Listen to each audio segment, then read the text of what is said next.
The biggest con job avoidants have ever pulled is convincing everyone, including themselves, that their emotional dysfunction is somehow mysterious, complex, and fascinating.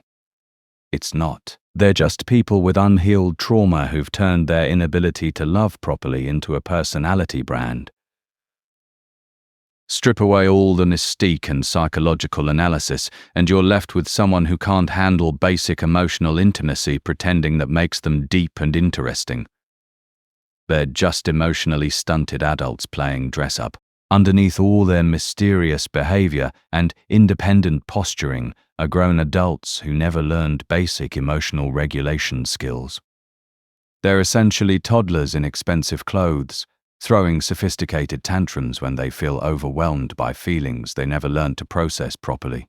Their avoidance isn't wisdom, it's arrested development disguised as depth. The whole "I need space and I don't do feelings" routine is just a fancy way of saying, "I never learned to adult properly and I'm going to make that everyone else's problem." They've convinced people that their emotional immaturity is actually emotional sophistication, when really they're just people who stopped growing emotionally at age 5. Their patterns aren't complex psychological phenomena worthy of endless analysis and understanding. They're predictable responses from someone who's emotionally underdeveloped. Every avoidant follows the same boring playbook because they're all stuck at the same developmental stage. Their mystery is just basic emotional constipation. The whole mysterious, hard-to-read persona is just someone who's emotionally constipated, pretending that makes them intriguing. They can't express feelings normally, so they've rebranded their communication problems as being deep and complex. It's not mysterious when someone can't tell you how they feel. It's just sad. Normal people can use words to express emotions, share thoughts, and communicate needs. Avoidants have turned their inability to do basic human communication into some kind of attractive quality that people should work to decode. They're not enigmas, they're just people who can't talk about feelings without having a nervous breakdown. The "you have to earn my emotional availability" attitude is just someone making their dysfunction everyone else's problem. They can't handle emotional intimacy, so they've created elaborate rules and barriers that make their limitations seem like precious gifts that must be earned. They're not independent, they're just emotionally disabled. All that "I don't need anyone" posturing is just someone with emotional disabilities trying to spin their limitations as strengths. True independence comes from being able to choose connection when you want it and solitude when you need it. Avoidants can't choose connection because they're not capable of it. Real independence means being emotionally self-sufficient while still being able to engage in healthy interdependence with others. Avoidants are neither independent nor capable of healthy interdependence. They're just isolated people who've convinced themselves that isolation equals strength. Their inability to form genuine emotional connections isn't a choice or a preference, it's a disability they've dressed up as a lifestyle. They're not choosing solitude, they're defaulting to it because they lack the emotional skills necessary for genuine human connection. Every avoidant is running the same basic program. For people who pride themselves on being unique and complex, avoidants are remarkably predictable and boring.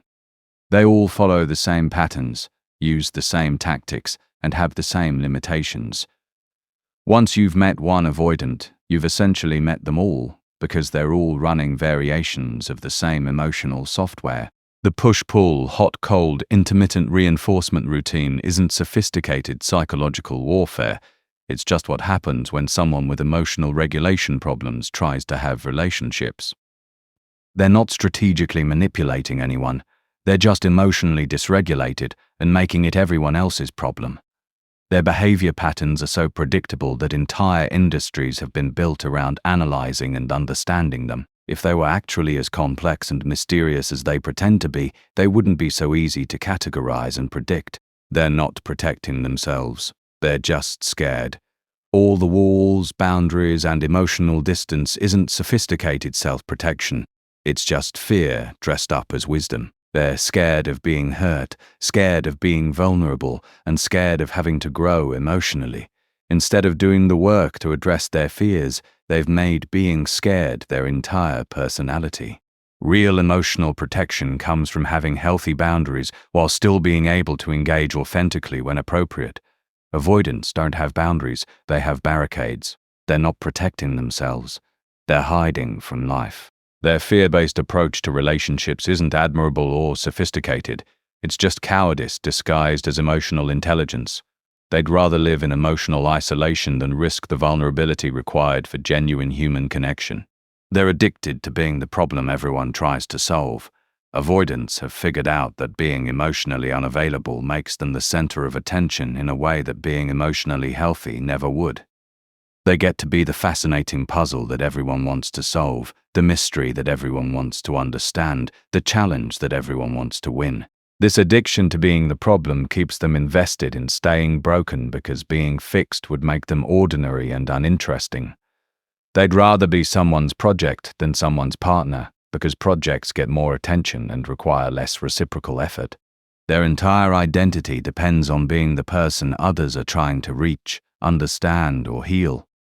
Actually becoming emotionally available would eliminate their specialness and force them to participate in relationships as equals rather than prizes. Normal people don't find them that interesting. The only people who get obsessed with avoidance are people with their own attachment issues who mistake dysfunction for depth. Emotionally healthy people see right through their act and move on quickly because they're not interested in projects, puzzles, or people who can't show up properly in relationships. Secure, well-adjusted people find avoidance boring because there's nothing actually interesting about someone who can't handle basic emotional intimacy. Their patterns are predictable. Their communication is poor, and their emotional availability is non-existent. That's not intriguing, it's just inadequate. The people who find avoidance fascinating are usually people with abandonment wounds, codependent tendencies, or their own emotional issues that make dysfunction feel familiar and exciting. Healthy people aren't impressed by emotional unavailability. They're just people with issues who need therapy.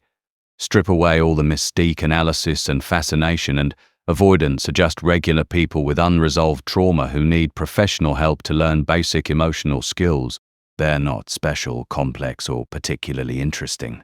They're just damaged people who haven't done their healing work. Their patterns aren't worthy of endless analysis and understanding. They're symptoms of psychological issues that need to be addressed through therapy and personal growth. Treating their dysfunction like it's fascinating just enables them to avoid doing the work necessary to become emotionally functional. The most helpful thing anyone can do for an avoidant is stop making their emotional limitations seem special or interesting and start treating them like what they are, fixable problems that require professional intervention and personal effort to resolve.